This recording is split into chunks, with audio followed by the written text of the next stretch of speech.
నమస్తే శ్రీ సత్య న్యూస్ కు స్వాగతం. నేను మీ శరత్. భూ అక్రమాలపై ఉక్కుపాదం మోపాలని రాష్ట్ర రెవెన్యూ శాఖ ప్రత్యేక ప్రధాన కార్యదర్శి ఆర్పి సిసోడియా తేల్చి చెప్పారు. చట్టానికి ఎవరూ అతీతం కాదని స్పష్టం చేశారు. Collector Tameem Ansariya, joint collector Gopalakrishna, DRO B చినవోబులేసులతో కలిసి రెవెన్యూ అధికారులతో ప్రకాశం భవనంలో మీకోసం హాల్లో ప్రత్యేక సమావేశం నిర్వహించారు. రీసర్వే, ఆర్ఓఆర్ కేసులు, రెవెన్యూ సదస్సులు, గ్రీవెన్స్ కార్యక్రమాల్లో వచ్చిన రెవెన్యూ సంబంధిత అర్జీలను పరిష్కరిస్తున్న తీరుపై ఆరా తీశారు. పవర్ పాయింట్ ప్రజెంటేషన్ ద్వారా ఆయా విషయాలను జాయింట్ కలెక్టర్ వివరించారు. ఎన్నికలు, ప్రకృతి విపత్తుల సమయాల్లో రెవెన్యూ సిబ్బంది చిత్తశుద్ధి, అంకిత భావం, సమర్థవంతంగా పనిచేస్తారనే గుర్తింపు ఉందని సిసోడియా అన్నారు. రెవెన్యూ సంబంధిత సమస్యల పరిష్కారంలో కూడా అదేవిధంగా పనిచేయాలని స్పష్టం చేశారు. రెవెన్యూ శాఖ ప్రతిష్ట కోల్పోయేలా ఎవరైనా ప్రవర్తిస్తే సహించబోమన్నారు. పరిష్కరించదగిన సమస్యలను సత్వరమే పరిష్కరించాలని ఆదేశించారు. తమ స్థాయిలో పరిష్కరించలేని సమస్యలైతే అదే విషయాన్ని ప్రజలకు తెలియజేయాలని దిశానిర్దేశం చేశారు. సహేతుకంగా పరిష్కరించడం ద్వారా అర్జీలు రీఓపెన్ కాకుండా చూడాలన్నారు. ప్రజలు ప్రస్తావించిన సమస్యలపై తహసీల్దార్లకు స్పష్టమైన అవగాహన ఉండాలన్నారు. ప్రభుత్వ భూములను ఆక్రమించే వారిపై కఠినంగా వ్యవహరించాలన్నారు. కేవలం వీఆర్ఓ నివేదికలపైనే ఆధారపడకుండా రెవెన్యూ ఇన్స్పెక్టర్ నిత్యం ఫీల్డ్లలో ఉండేలా చూడాలని జిల్లా అధికారులను ఆదేశించారు. తహసీల్దార్లు కూడా ఎల్లప్పుడూ మండల కేంద్రంలోనే ఉండాలని సిసోడియా స్పష్టం చేశారు. సర్వే శాఖలో తగినంత సిబ్బంది ఉన్నందున విధి నిర్వహణలో నిర్లక్ష్యం వహిస్తే సహించబోమన్నారు. గ్రీవెన్స్ అర్జీల పరిష్కారంలో నాణ్యతకు ప్రాధాన్యత ఇస్తున్నామని కలెక్టర్ తమీం అన్సారియా అన్నారు. రెవెన్యూ సదస్సుల్లో వచ్చిన అర్జీలను మార్చి మొదటి వారం నాటికి పూర్తి స్థాయిలో పరిష్కరిస్తామని చెప్పారు. తమరి ఆదేశాలు, సూచనల మేరకు రెవెన్యూ సమస్యలను పరిష్కరిస్తామని, ఏమైనా సందేహాలు ఉంటే తమ దృష్టికి తీసుకొస్తామని సిసోడియాకు తెలిపారు. సమావేశంలో ఒంగోలు, కనిగిరి ఆర్డీఓలు లక్ష్మీ ప్రసన్న, కేశవర్ధన్ రెడ్డి, స్పెషల్ డిప్యూటీ కలెక్టర్లు, రిజిస్ట్రేషన్ శాఖ డిఐజీ పుష్పలత, జిల్లా రిజిస్ట్రార్ బాలాంజనేయులు, సర్వే శాఖ సహాయ సంచాలకులు Gouse Basha, housing PD Srinivasa Prasad, assistant forest converter officer Srinivasarao, తహసీల్దార్లు, మండల సర్వేయర్లు పాల్గొన్నారు.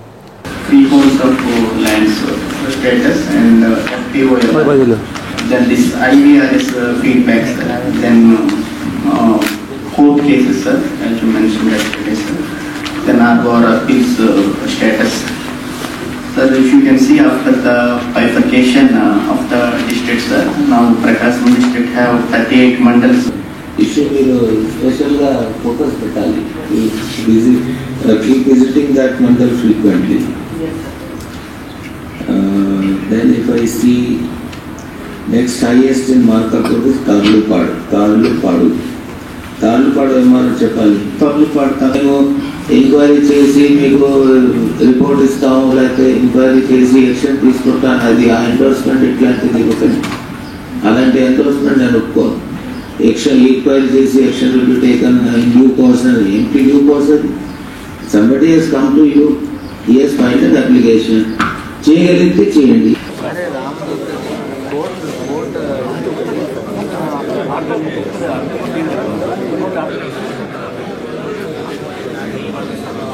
గవర్నమెంట్ 2007 కాబట్టి మనం అరెస్ట్ చేద్దామంటే ఇది మంచి పద్ధతి.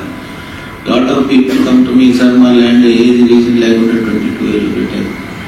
అది డిస్ట్రిక్ట్ లెవెల్ కమిటీలో పెట్టండి, డిసైడ్ చేయండి. Government land protection is most important. Land grabbing cases మీద హార్ష్ యాక్షన్ తీసుకోవాలి. ఇన్స్ట్రక్షన్స్ కూడా ఫాలో చేసి ప్రకాశం డిస్ట్రిక్ట్ లో ఏదైతే గ్రీవెన్సెస్ వచ్చి రెవెన్యూ సమస్యల గ్రామ సభ దాంట్లో కూడా కంప్లీట్ డిస్పోజల్ చేస్తాం సార్. అదే విధంగా పీజీఆర్ఎస్ ని కూడా ఏ కంప్లైంట్స్ వచ్చినా కూడా క్వాలిటేటివ్ డిస్పోజల్ అనేది. షేడ్ నెట్ సాగు చేయడం ద్వారా రైతులు తాము పెట్టిన పెట్టుబడి ఎంత కాలంలో వస్తుంది, ప్రాంతాల వారీగా ఏ పంటలు సాగు చేస్తే రైతుకు నికర ఆదాయం సమకూరుతుందో ఆ దిశగా రైతుల్లో అవగాహన కల్పించాల్సిన అవసరం ఉందని డిఆర్డీఏ పీడీ నారాయణ అన్నారు. ఒంగోలులోని వెలుగు శిక్షణ కేంద్రంలో షేడ్ నెట్ సాగుపై రైతులకు అవగాహన కార్యక్రమం నిర్వహించారు.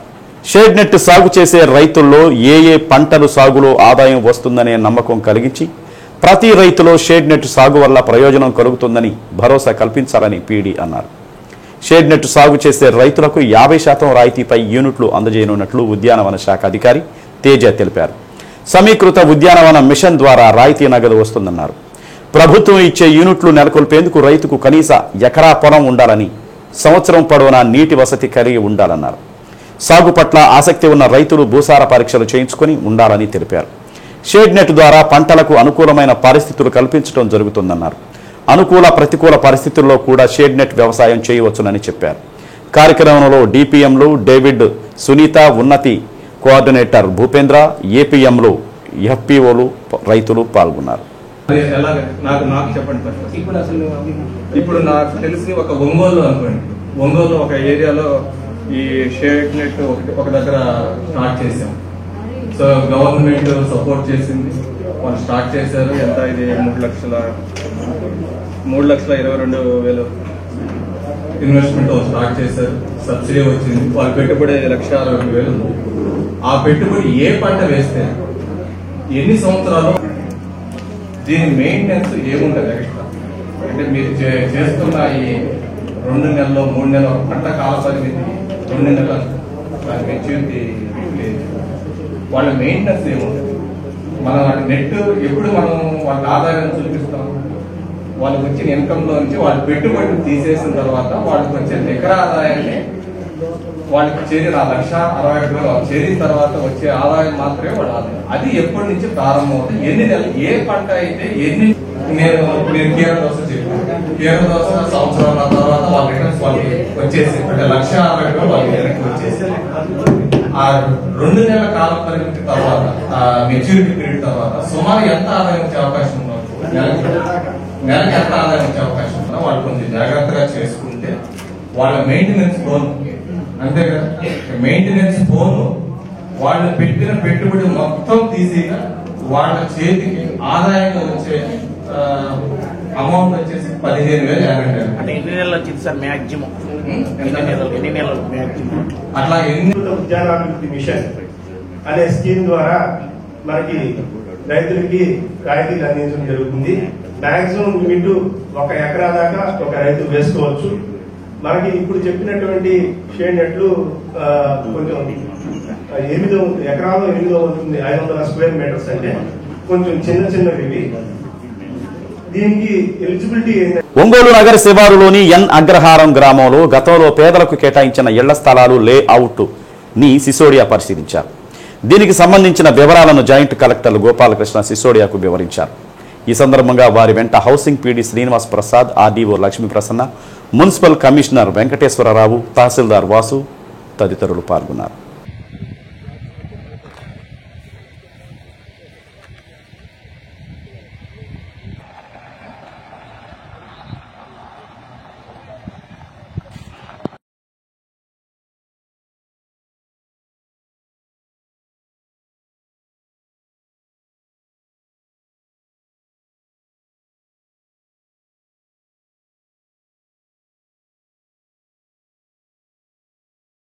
ఒంగోలు పీవీఆర్ బాలిక ఉన్నత పాఠశాల వార్షికోత్సవం వేడుకలు నిర్వహించారు. కార్యక్రమానికి ముఖ్య అతిథిగా డీఏఓ కిరణ్ కుమార్, విశిష్ట అతిథిగా డైట్ ప్రిన్సిపాల్ సామా సుబ్బారావు హాజరయ్యారు. పాఠశాల ప్రధానోపాధ్యాయుని సుజాత అధ్యక్షత వహించారు. ఒంగోలు పీవీఆర్ బాలికల ఉన్నత పాఠశాలకు మంచి పేరు ఉందని, అంకిత భావంతో పనిచేసే ఉపాధ్యాయ బృందం ఈ పాఠశాలకు గొప్ప వరమని వక్తలు అన్నారు. కార్పొరేట్ పాఠశాలలకు ధీటుగా ఇక్కడ విద్యాబోధన జరగటం అభినందనీయమని పేర్కొన్నారు. పరీక్షా పే చర్చ కార్యక్రమంలో ఈ పాఠశాల విద్యార్థిని సాయి సహస్ర ప్రధాని నరేంద్ర మోదీతో నేరుగా మాట్లాడే అవకాశం రావడం ప్రకాశం జిల్లాకు గర్వకారణమని అన్నారు. సాయి సహస్ర లాంటి విద్యార్థులను చూసి మిగతా విద్యార్థులు కూడా స్ఫూర్తి పొందాలని తెలిపారు. కార్యక్రమంలో CH Ranganatham, L Rajagopal, P Sriramamurthy, 36వ division corporator Dhaka Sujatha, Dhaka Hanumareddy, DV Subbarao, SK Mahaboob, Marela Subbarao, cine నటులు మస్తాన్ రావు తదితరులు పాల్గొన్నారు. ఈ సందర్భంగా ఉత్తమ విద్యార్థులైన B Akshaya, P Bhanupriya, M Tejaswini, K Balachandana, Akshaya తదితరులకు అతిథులు బహుమతులు అందజేశారు. ఢాకా హనుమారెడ్డి దంపతులు ఉత్తమ విద్యార్థులకు 25,000 నగదు బహుమతులు అందజేశారు. ఈ సందర్భంగా జూటూరు వెంకట సుబ్బయ్య మెమోరియల్ ట్రస్ట్ ఆధ్వర్యంలో వారి సతీమణి సీతాలక్ష్మి గణితంలో అత్యధిక మార్కులు సాధించిన అమృత వర్షినికి 3,000 రూపాయల నగదు బహుమతిని అందజేశారు. కార్యక్రమంలో పాఠశాల ఉపాధ్యాయులు ఆరిగ ప్రతాప్, ఉపాధ్యాయులు పాల్గొన్నారు. ఈ సందర్భంగా విద్యార్థినులు ప్రదర్శించిన సాంస్కృతిక కార్యక్రమాలు అలరించాయి.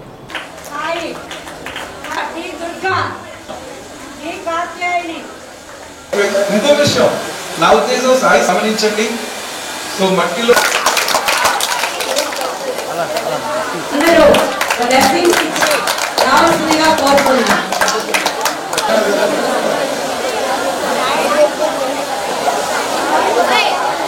సాయ సహస్రాన్ని అభినందిస్తూ ఒక డిక్షనరీ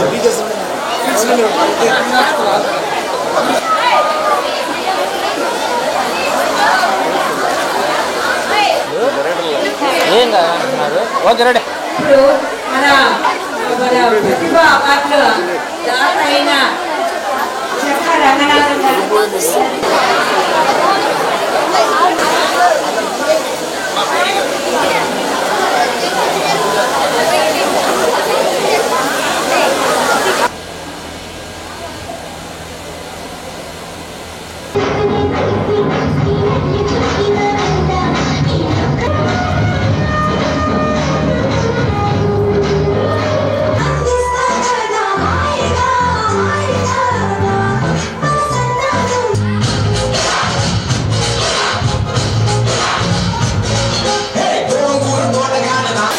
ఈ కార్యక్రమాన్ని ఇలా ఏర్పాటు చేసినటువంటి మీ ప్రధాన ఉపాధ్యాయురాలు చాలా మంచి వ్యక్తి మేడం.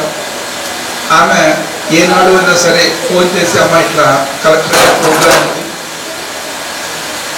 మనకి ఇట్లా కొందరు విద్యార్థులు ఇలా కావాలమ్మా అంటే తను నెవర్ సే నో అని చెప్పదాను. వాస్తవంగా ఆమె దగ్గర అంత పెద్ద హ్యూమన్ రిసోర్స్ కూడా లేదు నాకు తెలిసి. అయినప్పటికీ కూడా సార్ చేద్దాం సార్, ఆ బిడ్డలకి మంచి భవిష్యత్తు ఉంటుంది అని బిడ్డకి అవకాశం ఇచ్చే వేదికను అందిస్తున్నటువంటి మీ హెచ్ఎం పోటీలు జరపడం జరిగింది. ముందుగా రైటింగ్ అందులో వచ్చినటువంటి వాళ్ళకి ప్రైజులు ఇస్తాము. అందులో 47 మంది విద్యార్థులు పాల్గొన్నారు. వారిలోంచి కొంతమందిని ఎన్నిక చేయడం జరిగింది. 6th to 7th క్లాసెస్లో ఫస్ట్ ప్రైజ్ టీ భానుప్రియ. మన హెచ్ఎంగా 100 years ఫంక్షన్ జరుపుకోబోతున్నాం. వీళ్ళందరూ కూడా ఓల్డ్ స్టూడెంట్స్ గ్యాదర్ అయ్యి నా దగ్గర కూడా చాలా మంది వచ్చి ఫోన్ నెంబర్స్ ఇచ్చిపోతున్నారు గ్యాదర్ అవ్వడానికి. ఇదంతా ఒక గ్రూప్గా తయారు చేసుకొని మరి 2025 జూన్లో ఒక ఫంక్షన్ లాగా ఒక 10,000 మెంబర్స్ తోటి గ్యాదర్ అవ్వాలని వాళ్ళ కోరిక. దానికి కొంచెం యాడ్ చేస్తున్నా నేను, అంటే నెంబర్స్ కమ్యూనికేట్ చేస్తా. అలా వీళ్ళందరూ అందులో ఇవ్వదు మనకు తెలుస్తుంది. ఇవ్వదు ఇంకా మనం వచ్చేదానికి ఎక్కువ మార్కులు అనుకున్నాం. తర్వాత వచ్చే 500 రూపాయలు కూడా వచ్చినాం. పిల్లలు మీరు అందరూ కష్టపడి చదువుకుంటే ఇంకా ఎక్కువ మంది సపోర్ట్ చేయడం ఉంటుంది. ఇప్పుడు మేము ఈ స్టేజ్లో మీరు సపోర్ట్ చేస్తాం. మీరు ఇంకా ఫ్యూచర్లో మారాక ఈ స్టేజ్లో కూర్చొని మీరు ఎక్కువ మంది సహాయం చేయాలని కోరుకుంటున్నాం. ఎవరైనా సహాయం చేసుకోవాలని మర్చిపోవడం కానీ మనం పైకి స్టేజ్ ఎదిగినా కూడా సరే మిగతా వాళ్ళు గుర్తుపెట్టుకొని చదవడం ఇంతమంది వచ్చారంటే ఈ స్కూల్ డైమాన్ మీరు కూడా పెద్ద స్టేజ్ పోయిన తర్వాత ఈ స్కూల్ మర్చిపోవాలండి. మిగతా పిల్లలు కూడా మీ ఇలాంటి వెనక తరానికి కూడా సపోర్ట్ చేసి ముందు నాకు కోరుతున్నాను. Thank you very much. ప్రత్యేక శ్రద్ధ తీసుకుని వైద్యం చేయించినందుకు రాష్ట్ర సాంఘిక సంక్షేమ శాఖ మంత్రి డోలా శ్రీ బాలవీరాంజనేయ స్వామికి విద్యార్థి తల్లిదండ్రులు కృతజ్ఞతలు తెలిపారు. గాయపడిన విద్యార్థికి మంత్రి 2 లక్షల CMRF నిధులు మంజూరు చేయించారు. మంత్రి హామీ ఇచ్చిన మరుసటి రోజే CMRF LOC అందజేశారు. 2 రోజుల కిందట టంగుటూరు జ్యోతిబా పూలే గురుకుల హాస్టల్లో వేడిపాలు మీదపడి 5వ తరగతి విద్యార్థి మధుమోహన్ తీవ్రంగా గాయపడ్డారు. కిమ్స్ ఆసుపత్రిలో విద్యార్థిని పరామర్శించిన మంత్రి CMRF నిధులతో వైద్యం అందిస్తామని హామీ ఇచ్చారు. మరుసటి రోజే ముఖ్యమంత్రి కార్యాలయంతో మాట్లాడి 2 లక్షల CMRF LOC మంజూరు చేయించారు. ఈ LOCని విద్యార్థి తల్లిదండ్రులు ఆసుపత్రి యాజమాన్యానికి అందజేశారు. ఈ సందర్భంగా ప్రత్యేక శ్రద్ధ తీసుకుని వైద్యం చేయించినందుకు ముఖ్యమంత్రి నారా చంద్రబాబు నాయుడు, మంత్రి డోలా శ్రీ బాలవీరాంజనేయ స్వామిలకు విద్యార్థి తల్లిదండ్రులు కృతజ్ఞతలు తెలిపారు. వెనుకటికి ఒక సామెత ఉండేది, తలనొప్పిగా ఉంది అంటే ఏకంగా తలే తీసేయమన్నట్లు ప్రస్తుత రెవెన్యూ పంచాయతీ అధికారుల తీరు అలా ఉంది. జిల్లా స్థాయిలో నిర్వహించే ప్రజా సమస్యల పరిష్కార వేదిక మీకోసం వచ్చిన ఒక ఫిర్యాదుకు సమగ్రమైన నివేదిక ఇవ్వకుండా కేవలం తమ పని పూర్తి చేశామని ఉన్నతాధికారులకు చెప్పినందుకే మండల అధికారులు చేసిన పని పేద వర్గాల ప్రజల్లో ఆందోళన రేకెత్తిస్తుంది. తాతల తండ్రుల కాలం నుండి అక్కడే ఉంటున్న కుటుంబాలను ఉన్నఫలంగా ఖాళీ చేసి వెళ్లమంటే ఎక్కడికి వెళ్ళాలి, ఎలా బ్రతకాలి అంటూ ఆందోళన బాధితులను పట్టిపీడుస్తుంది. నోటీసులు అందజేసిన దగ్గర నుండి వారు పడే వేదన అంతా ఇంతా కాదు. అయితే అధికారులు మాత్రం తమ పని అయిపోయిందన్న చన్నంగా ఉంది వారి తీరు.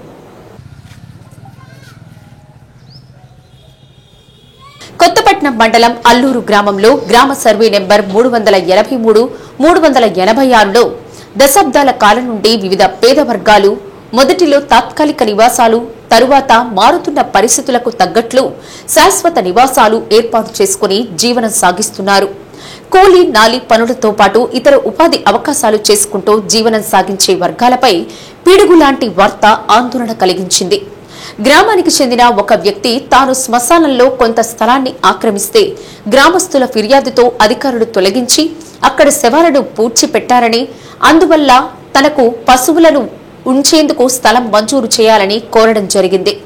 దీంతో పాటు గ్రామంలోని సర్వే నెంబర్ 383, 386లో శ్మశాన భూమిని కుంట పోరంబోకును ఆక్రమించారని, వాటిని ఖాళీ చేయించాలని ఫిర్యాదులో కోరారు.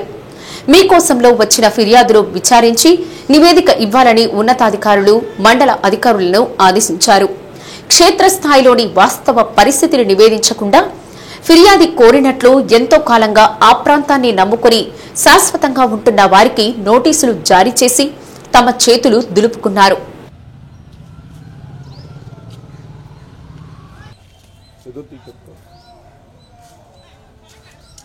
సార్, నా పేరు దాసరి చిట్టిబాబు అండి, అల్లూరు ఎస్సీ కాలనీ. మేము దరిదాపుగా 3 తరాల నుంచి మేము ఇక్కడ నివాసం ఉంటున్నాము. పూరిళ్ళు కట్టుకున్నాము, తర్వాత రేకులు వేసుకున్నాము, తర్వాత ఇప్పుడు శాశ్వత నివాసాలు ఏర్పాటు చేసుకొని ఇక్కడే మేము కూలీనాలు చేసుకుంటా మేము జీవనం సాగిస్తున్నాం సార్. మమ్మల్ని ఇప్పుడు వచ్చి పంచాయతీ వాళ్ళు నిన్న మా ఇళ్ళకి నోటీసులు అంటించి ఇళ్ళు ఖాళీ చేయాలని చెప్పని మమ్మల్ని మాట్లాడి వెళ్ళారు. మేము తర్వాత మేము ఎక్కడికి వెళ్ళాలన్నా మాకు జీవాధారం లేదు. మేము శాశ్వత నివాసాలు ఏర్పాటు చేసుకున్నాము. ఇంటి పన్నులు కట్టి ఉన్నాము, కుళాయి పన్ను కడుతున్నాము, తర్వాత కరెంటు బిల్లులు ఉన్నాయి, మా దగ్గర అన్నీ ఉన్నాయి సార్. మరి మాకు ఆధారం ఏమి లేదు. స్కీములు కూడా ఇచ్చారు, ఇల్లు కట్టుకున్నాము. కాబట్టి మా యందు దయించి మీరు దీన్ని మాకు శాశ్వతంగా మేము ఇక్కడ ఉండేదానికి మాకు సహాయం చేయవలసిందిగా కోరుచున్నాం సార్. నా పేరు మెట్టినేసల రామస్వామి, అల్లూరు, ఆకులల్లూరు. కానీ మేము దాదాపు ఇప్పుడు 150 సంవత్సరాల నుంచి ఇక్కడ ఉంటున్నాం కాబట్టి ఈడు ఒక్కడు మమ్మల్ని అందరినీ ఇబ్బంది పెడుతున్నాడు. కాబట్టి మా యందు దయించి మీరు మాకు న్యాయం చేయాలని కలెక్టర్ గారిని కోరుతున్నాను.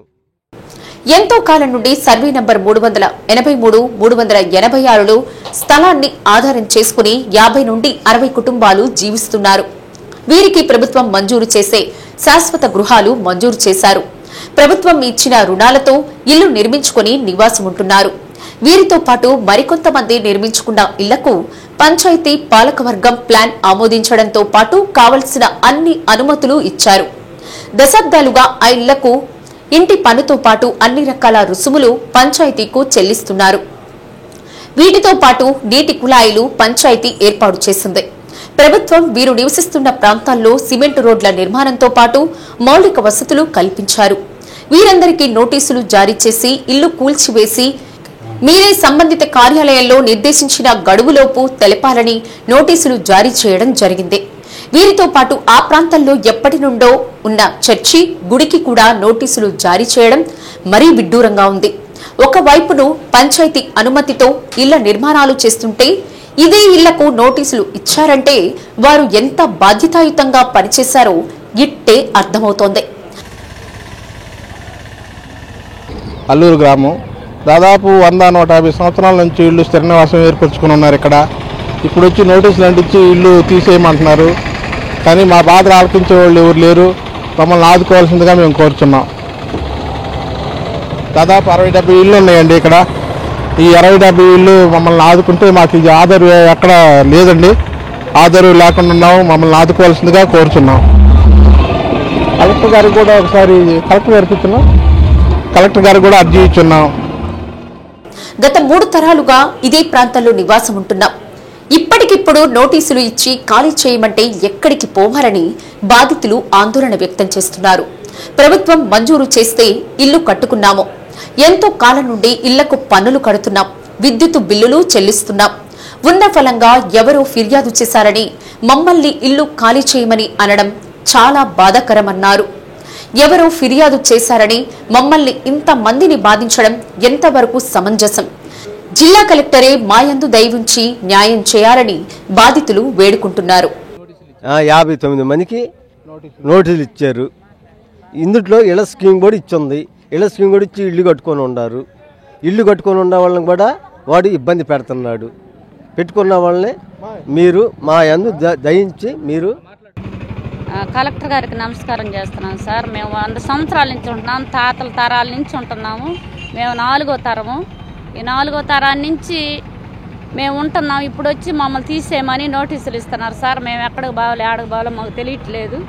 మాకైతే మేము లచ్చలు పెట్టి కట్టుకున్నాం సార్. మేము అంత ఉండవడం కాదు. పనికి పోయి తెచ్చుకుంటే తిన్నట్టు, లేకపోతే మాకు లేదు సార్. మాకు సహాయం చేయండి సార్. మమ్మల్ని అందరిని చూసి ఆదరించి, మేము అంత ఉండవడం కాదు, పేదవాళ్ళమే. మా ఇళ్ళన్నీ తీసేస్తే మేము ఎటు బావాలో మాకే తెలియట్లేదు సార్. ఒక్కొక్క కుటుంబంలో 4-5 కాపురాలు ఉన్నాం సార్. మాకు అందరికి సహాయం ఇచ్చేయమని అడుగుతున్నాం. ఒంగోలు 9వ డివిజన్లో ఎఫ్సిఐ ఎదురుగా ఉన్న షాపులను మున్సిపల్ కార్పొరేషన్ అధికారులు తొలగించారు.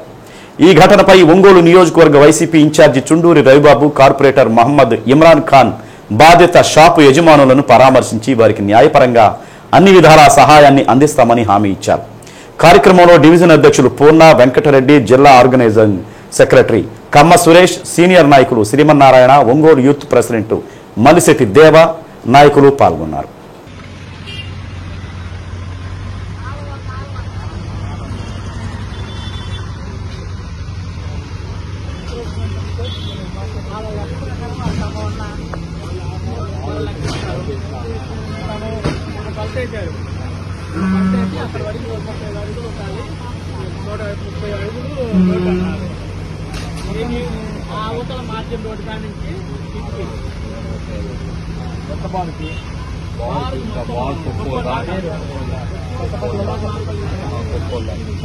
ఉమ్మడి ప్రకాశం జిల్లాలో లిబరేషన్ కాంగ్రెస్ పార్టీని గ్రామస్థాయి నుండి బలోపేతం చేసే కార్యాచరణ రూపొందిస్తున్నట్లు లిబరేషన్ కాంగ్రెస్ పార్టీ జిల్లా సమన్వయకర్త దమ్ము కేశవులు తెలిపారు. ఒంగోలు అంబేద్కర్ భవనంలో జరిగిన క్రియాశీలక కార్యకర్తల సమావేశంలో జిల్లా స్థాయి నాయకులు సమావేశం నిర్వహించారు. విశ్రాంత ఐఏఎస్ అధికారి విజయ్ కుమార్ నేతృత్వంలో ఏర్పడిన లిబరేషన్ కాంగ్రెస్ పార్టీ ముఖ్య కార్యకర్తల సమావేశం అంబేద్కర్ భవనంలో జరిగింది. ఈ సందర్భంగా నాయకులు మాట్లాడుతూ లిబరేషన్ కాంగ్రెస్ పార్టీని బలోపేతం చేసేందుకు క్రియాశీలక కార్యకర్తలు పనిచేయాలన్నారు. అంబేద్కర్ ఆశయాలకు అనుగుణంగా నడపబడుతున్న ఈ పార్టీ గ్రామాన విస్తరించాలని, అందుకనుగుణంగా అంబేద్కర్ భావజాలంతో పనిచేసే వారిని కలుపుకొని పోవాలని తెలిపారు. ప్రజా సమస్యలపై దృష్టి సారించినప్పుడే పార్టీని ప్రజలు ఆహ్వానిస్తారని అన్నారు.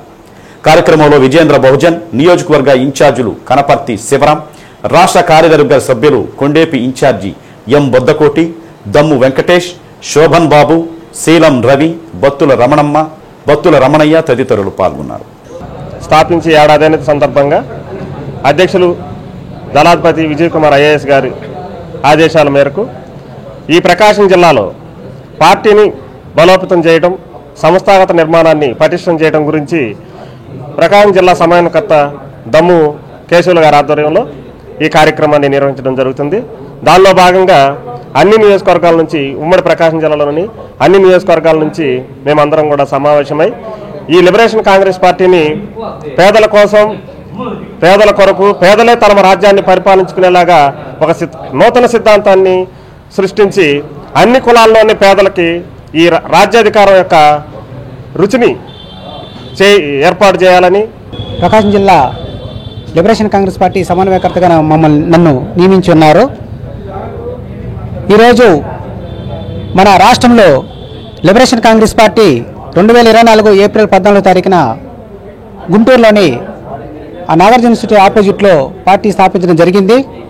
ఆ తర్వాత ఒక సంవత్సరం తర్వాత ఫిబ్రవరి 14, 2025లో విజయవాడ పార్టీ ఆఫీసుల కేంద్ర కార్యాలయంలో ప్రథమ వార్షికోత్సవం జరుపుకోవడం జరిగింది. ఆ సందర్భంగా మమ్మల్ని ఈ జిల్లాకు సమన్వయకర్తగా నియమించున్నారు.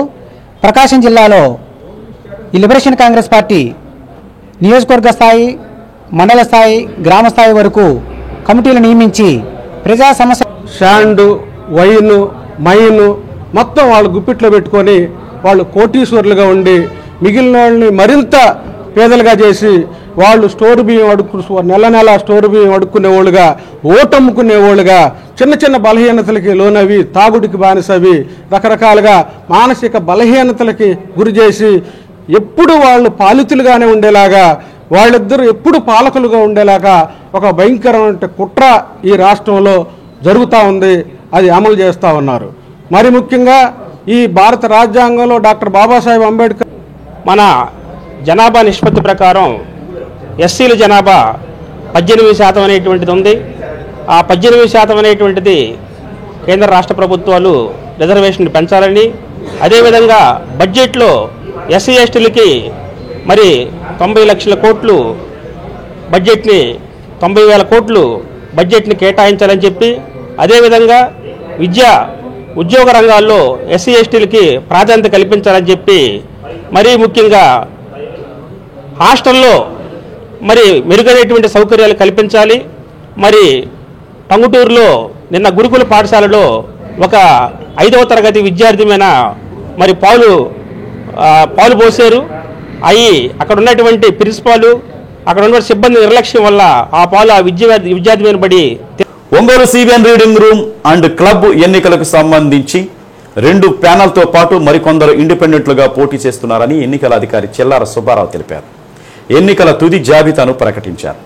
2 ప్యానెల్స్కు సంబంధించి అధ్యక్ష పదవికి 4, ఉపాధ్యక్ష పదవికి 2, కార్యదర్శి పదవికి 3, సంయుక్త కార్యదర్శి పదవికి 2, కోశాధికారి పదవికి 6, ఈసీ నెంబర్లుగా 12 మంది పోటీలో ఉన్నారని సుబ్బారావు తెలిపారు. మార్చి 9వ తేదీ ఉదయం 8 గంటల నుండి మధ్యాహ్నం 3 గంటల వరకు ఎన్నికలు జరుగుతాయన్నారు. అనంతరం ఓటింగు లెక్కింపు ప్రక్రియ నిర్వహిస్తామన్నారు. క్లబ్కు 970 మంది ఓటర్లు ఉన్నారని, వారందరూ కూడా ఎన్నికల్లో తమ ఓటు హక్కును వినియోగించుకోవాలని విజ్ఞప్తి చేశారు. మార్చి 9వ తేదీన CBN reading room and club ఒంగోలులో ఎన్నికలు జరుగుతాయి. మొత్తం సభ్యుల సంఖ్య 970. ఇందులో అధ్యక్షుడు, ఉపాధ్యక్షుడు, కార్యదర్శి, సంయుక్త కార్యదర్శి, ట్రెజరర్, 6 ఈసీ మెంబర్సు పోటీలో ఉంటారు. మొత్తం 11 మంది కమిటీగా ఎన్నుకోవాలి. పోలింగ్ ఉదయం 8 నుంచి మధ్యాహ్నం 3 గంటల వరకు జరుగుతుంది.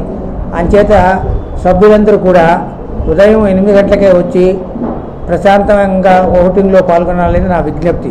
తర్వాత ముఖ్యమైన గమనిక ఏంటంటే, సభ్యులకు, ఓటర్స్కు మీ దగ్గర ఐడి కార్డు లేని పక్షంలో ఏదైనా ఒకటంటే ఆధార్ కార్డు కానీ, పాన్ కార్డు కానీ, మీ ఫోటో బాగా స్పష్టంగా ఉండే తీసుకుని వచ్చి ఓటు చేయవచ్చు. దయచేసి అందరూ సహకరించి సక్సెస్ చేయాల్సిందిగా మనవి చేస్తున్నాను. Thank you. అదే ఈరోజు నామినేషన్ ఉపసంహరణ కూడా పూర్తయి అభ్యర్థుల లిస్టు ప్రకటించాము. ప్రెసిడెంట్కు, అధ్యక్షుడు, వైస్ ప్రెసిడెంట్ వీళ్ళందరూ కూడా పోటీలో ఉన్న అభ్యర్థుల వివరాలు చెప్పేదా. అధ్యక్ష పదవికి 4 పోటీలో ఉన్నారు. ఉపాధ్యక్ష పదవికి 2 పోటీలో ఉన్నారు. సెక్రటరీ పదవికి 3 పోటీలో ఉన్నారు. జాయింట్ సెక్రటరీ పదవికి 2 పోటీలో ఉన్నారు. కోశాది పదవికి 6 పోటీలో ఉన్నారు. ఎగ్జిక్యూటివ్ కమిటీ మెంబర్స్ 6 అయితే 12 మంది పోటీలో ఉన్నారు. వీళ్ళందరూ కూడా 2 ప్యానెల్గా తయారయ్యి పోటీ దిగుతున్నారు. అందులో మిగిలిన వాళ్ళు, ఇంకేమైనా అదనంగా ఉన్న వాళ్ళు మాత్రం ఇండిపెండెంట్గా పోటీ చేస్తారు 4. ఇది ఈ పరిస్థితి. అందుకని సభ్యులందరూ కూడా సకాలంలో వచ్చి ప్రశాంతంగా ఓటింగ్లో పాల్గొని సక్సెస్ చేయాలనేది నా విజ్ఞప్తి. Thank you. ప్రజా పోరాట యోధుడు, ప్రకాశం జిల్లా వ్యవసాయ కార్మికోద్యమ నిర్మాత తవనం చెంచయ్య స్ఫూర్తితో ప్రజా ఉద్యమాలకు పదును పెడదామని వ్యవసాయ కార్మిక సంఘం రాష్ట్ర ప్రధాన కార్యదర్శి వి వెంకటేశ్వర్లు పిలుపునిచ్చారు. ఎల్బీజీ భవనంలో తవనం చెంచయ్య 11వ వర్ధంతి సందర్భంగా కేంద్ర బడ్జెట్ గ్రామీణ పేదలపై ప్రభావం అనే అంశంపై జరిగిన సెమినార్లో ఆయన మాట్లాడారు. తన 92 ఏళ్ల జీవితంలో 70కి పైగా ప్రజా ఉద్యమాలకు అంకితమై భూమి, కూలీ, సామాజిక సమస్యలపై పోరాటాలకు నాయకత్వం వహించిన తవనం చెంచయ్య జీవితం నేటి తరానికి ఆదర్శం కావాలని వెంకటేశ్వర్లు అన్నారు. ఆనాడు సమాజంలో కొనసాగుతున్న అంటరానితనం, అవమానాలు, గ్రామీణ పేదలపై పెత్తందారుల దౌర్జన్యాలపై కమ్యూనిస్టు ఉద్యమం నడిపిన పోరాటాలు చెంచయ్యను ఆకర్షించాయని తెలిపారు.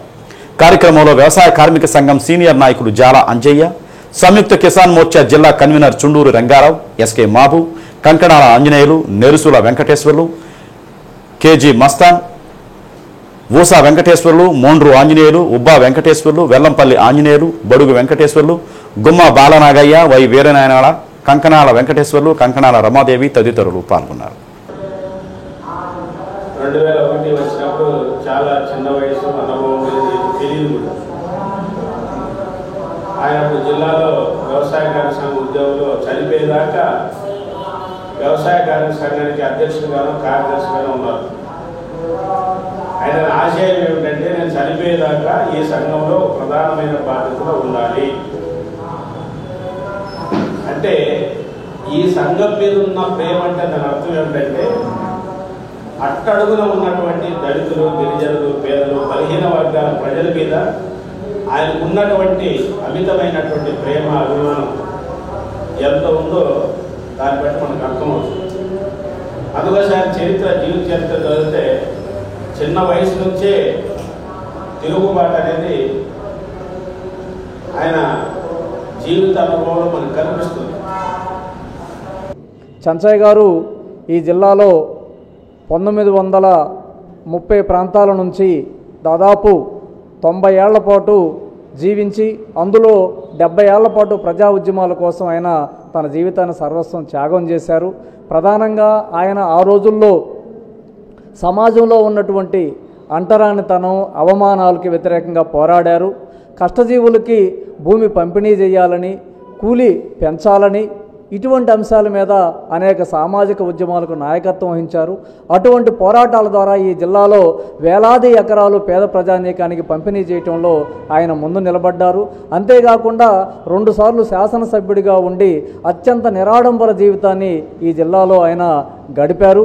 ఈరోజు మనం చూస్తున్నాం, చిన్నపాటి పదవి వస్తే అనేక జాతీయ సైన్స్ దినోత్సవాన్ని పురస్కరించుకుని ఒంగోలు పట్టణంలో సంతపేటలో విఎన్జీ హై స్కూల్లో విద్యా వైజ్ఞానిక సదస్సు నిర్వహించారు. పాఠశాల ఆవరణలో జరిగిన వైజ్ఞానిక సదస్సును ప్రకాశం జిల్లా ఉమ్మడి పరీక్షల కోఆర్డినేటర్ ఎం శ్రీనివాసరావు ముఖ్య అతిథిగా విచ్చేసి ప్రారంభించారు. విద్యార్థులు తమ సృజనాత్మకతతో రూపొందించిన పరికరాల పనితీరును, వాటి ఆవశ్యకతను ప్రదర్శనలో అతిథులకు వివరించారు. విద్యార్థులు ప్రదర్శించిన వైజ్ఞానిక ప్రదర్శన ఆసక్తిగా తిలకించిన అతిథులు వారిని ప్రత్యేకంగా అభినందించారు.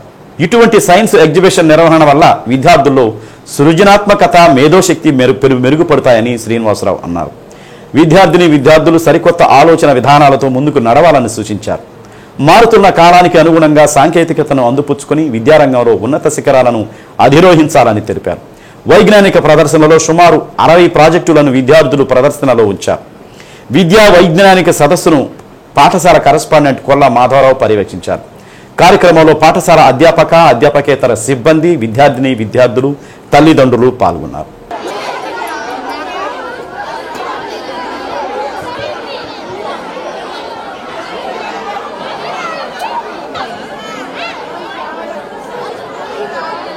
When the sun, the moon, the earth.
Ninth standard from VNG High School.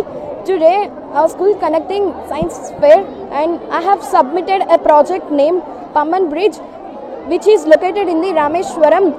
Pamban Bridge is a sea bridge which connects the border of the Tamil Nadu state and the Rameshwaram. It is a very crucial part of the railways, which is useful for us to transport. Pamban Bridge is a open bridge which is helpful to the ships to go under the bridge. And the Pamban Bridge is the second most largest bridge located in India. And thank you for giving this opportunity. Good morning everyone. This is Managna from 9th standard in VNG High School. ఈ రోజు మేము dialysis అనే project చేసాము. Dialysis ఎలా work అవుతుందంటే, dialysis ఒకవేళ ఒక kidney కనుక ఫెయిల్ అయితే ఇంకొక కిడ్నీ ఫెయిల్ అయిన కిడ్నీని ప్రొటెక్ట్ చేస్తుంది. ఒకవేళ 2 కిడ్నీస్ కనుక ఫెయిల్ అవుతే డయాలసిస్ కిడ్నీ ప్లేస్లో ఉండి బ్లడ్ని ప్యూరిఫై చేయడానికి యూజ్ అవుతుంది. అండ్ డయాలసిస్ అనేది ఆస్మోసిస్ వల్ల కన్వర్ట్ అయింది. సో డయాలసిస్ హెల్ప్ చేయడానికి ఇంకా ప్యూరిఫై చేయడానికి యూజ్ అవుతుంది. Today we are celebrated science fair mega project program in our school. So every year we are conducted this program in my school. So children are participated very happily today. They are prepared more than 60 projects. So in this time children will develop in their observation skills. So thank you sir. Science fair జరపడం జరిగింది. ఈ యొక్క science ఫేర్లో ముఖ్యంగా మా యొక్క incharge madam జస్తా madam గారు గత వారం రోజుల నుంచి పిల్లలకి అనేక రకాలుగా వాళ్ళని డెవలప్ అంటే సైన్స్ గురించి ప్రాజెక్టుల గురించి వాళ్ళ గైడ్లైన్స్ ఇస్తూ ఏర్పాటు చేసిన కార్యక్రమం ఈరోజు. అయితే చాలా అద్భుతంగా పిల్లలు ఒక 60 ప్రాజెక్టులు మేము అనుకోకుండా కూడా అసలు చాలా బాగా చేస్తున్నారు పిల్లలందరూ కూడా. ఈ యొక్క ప్రతి సంవత్సరం కూడా మేము ఈ ఫిబ్రవరి నెలలో ఈ యొక్క సైన్స్ ఫేర్ జరపడం జరిగింది. దరిదాపుగా ఈ 60 ప్రాజెక్టుల్లో తల్లిదండ్రులు ఎక్కువగా ప్రోత్సహించడం జరిగింది. వాళ్ళు ఇంటి దగ్గర వాళ్ళే పిల్లలకి గైడ్లైన్స్గా ఉండి మేము జస్ట్ వరకు ఆ పేరు చెప్పడం సరిపోతుంది.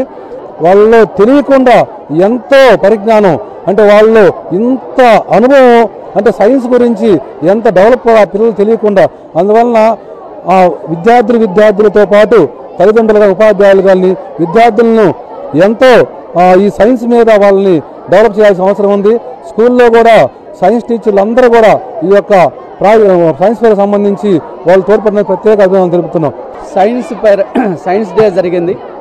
దీనికి స్కూల్ కరెస్పాండెంట్ పల్లా మాధవరావు గారు, సైన్స్ ఇన్ఛార్జి జస్తా మేడం గారు అద్భుతంగా ఈ కార్యక్రమాన్ని ఎంతో అద్భుతంగా పిల్లల చేత ప్రయోగాలు చేయించగలిగారు. పిల్లల్లో ఉన్నటువంటి సృజనాత్మకత నభూతో నభవిష్యత్తులాగా ఈ కార్యక్రమాన్ని చూస్తుంటే సోషల్ మీడియాలో ఉన్నటువంటి విషయాన్ని ప్రత్యక్షంగా చిన్న చిన్న ప్రాజెక్టులతో పిల్లల నైపుణ్యాన్ని విఎన్జి స్కూలు దీనికి ఒక పునాదిలాగా ఈ సంస్థ ఇక్కడ ఏర్పాటు చేయడం జరిగింది. చిన్న చిన్న ప్రాజెక్టులే పెద్దగా అద్భుతంగా చేయగలిగి తల్లిదండ్రుల ప్రోత్సాహంతో, టీచర్ల సహకారంతో, మేనేజ్మెంట్ అయినటువంటి మాధవరావు గారి సహకారంతో ఈ సైన్స్ ప్రాజెక్ట్స్ అన్నీ కూడా అద్భుతంగా చేయగలిగారు. దీనికి మీ అందరి యొక్క అభినందనలు, పిల్లలకు ఆశీస్సులు కలగజేయాలని కోరుకుంటూ జిల్లాలో మార్చి 1వ తేదీ నుండి జరగనున్న ఇంటర్మీడియట్ పరీక్షల హాల్ టికెట్లను ప్రభుత్వం విడుదల చేసిందని ఆర్ఐఓ సైమన్ విక్టర్ తెలిపారు. ప్రభుత్వం ఏర్పాటు చేసిన 9523000009 వాట్సాప్ నెంబర్ ద్వారా డౌన్లోడ్ చేసుకునే విధంగా ప్రభుత్వం అవకాశం కల్పించింది. ప్రకాశం జిల్లాలో 2024-25 విద్యా సంవత్సరానికి సంబంధించిన పబ్లిక్ పరీక్షలను మార్చి 1వ తారీఖు నుంచి మార్చి 20వ తారీఖు వరకు నిర్వహించడానికి ఆంధ్రప్రదేశ్ ప్రభుత్వం మరియు ఇంటర్మీడియట్ బోర్డు వారు సంయుక్తంగా విడుదల చేసిన ప్రకటనలో యొక్క షెడ్యూల్, టైం టేబుల్ ఉండటం జరిగింది. అందులో భాగంగా రేపు మార్చి 1వ తారీఖు నుంచి పరీక్షల నిర్వహణకు అన్ని ఏర్పాట్లు గౌరవ కలెక్టర్ గారి యొక్క ఆధ్వర్యంలో ఏర్పాటు చేయడం జరిగింది. ముందుగా మన ప్రకాశం జిల్లాలో మొదటి సంవత్సరం, 2వ సంవత్సరం విద్యార్థులు 42,638 మంది విద్యార్థులు ఈ పరీక్షలకు మన జిల్లాలో రాయడానికి సిద్ధమవుతున్నారు. ఈ పరీక్షలు నిర్వహించడానికి అన్ని వసతులు ఉన్న 67 కళాశాలను మాత్రమే పరీక్షా కేంద్రాలుగా గుర్తించడం జరిగింది. ఈ పరీక్ష నిర్వహణకు జిల్లా స్థాయిలో ఒక డిస్ట్రిక్ట్ ఎగ్జామినేషన్ కమిటీని రూపొందించడం జరిగింది. ఈ విషయాన్ని తల్లిదండ్రులు అదేవిధంగా విద్యార్థులందరూ తెలుసుకోవాల్సిందిగా కోరుతున్నాం. మారుమూల ప్రాంతాల్లో ఉండే కళాశాలకు మరి మండల కేంద్రాల్లో ఉండే కళాశాలకు తీసుకురావటం, పరీక్షా కేంద్రాల్లో ఎటువంటి అక్రమాలకు కానివ్వండి, ప్రశ్నాపత్రాలను బయటికి పంపడం కానివ్వండి, మాల్ ప్రాక్టీసులకు కానివ్వండి అవకాశం ఇవ్వకుండా మీరు పరీక్షలు రాయాలి. అటువంటి కార్యాలకు షార్ట్ కట్స్ కు పాల్పడిన వారు ఎవరైనా ఉంటే వారి మీద కఠినమైన చర్యలు తీసుకోబడుతుంది. అటువంటి కళాశాలను కూడా గుర్తింపు రద్దు చేయడానికి మరి ప్రభుత్వం సిద్ధంగా ఉంది. కాబట్టి కళాశాల యాజమాన్యాలు, విద్యార్థులు, తల్లిదండ్రులు మరి అందరూ గుర్తుపెట్టుకోవాలి. ఎటువంటి పోస్టింగ్స్ ఫేస్బుక్ లో కానివ్వండి, ఇంటర్నెట్ మీద కానివ్వండి, లేదా ఇన్స్టాగ్రామ్ కానివ్వండి, వాట్సాప్ల ద్వారా కానివ్వండి, ఎటువంటి మెటీరియల్ కానీ ఏ విషయానికి కానీ పరీక్షలకు సంబంధించి పోస్ట్ చేసినట్లయితే ఒంగోలు మామిడిపాలెంలోని శ్రీ సీతారామస్వామి దేవస్థానంలో అభయాంజనేయ స్వామి శిలా విగ్రహ ప్రతిష్ట మహోత్సవాన్ని అంగరంగ వైభవంగా నిర్వహించారు. త్రయాహినికంగా నిర్వహిస్తున్న ఈ ఉత్సవాల్లో భాగంగా నిర్వాహకులు ప్రాంగణంలో విఘ్నేశ్వర పూజ, పుణ్యవచనం, అఖండ స్థాపన, రక్షాబంధనం, అంకురారోహణ, జలాదివాసం లాంటి విశేష పూజా కైంకర్యాలను శాస్త్రోక్తంగా జరిపారు. కార్యక్రమంలో సీతారామస్వామి దేవస్థానం కమిటీ సభ్యులతో పాటు భక్తులు అధిక సంఖ్యలో పాల్గొన్నారు.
బులెటిన్లో నేటి మాట.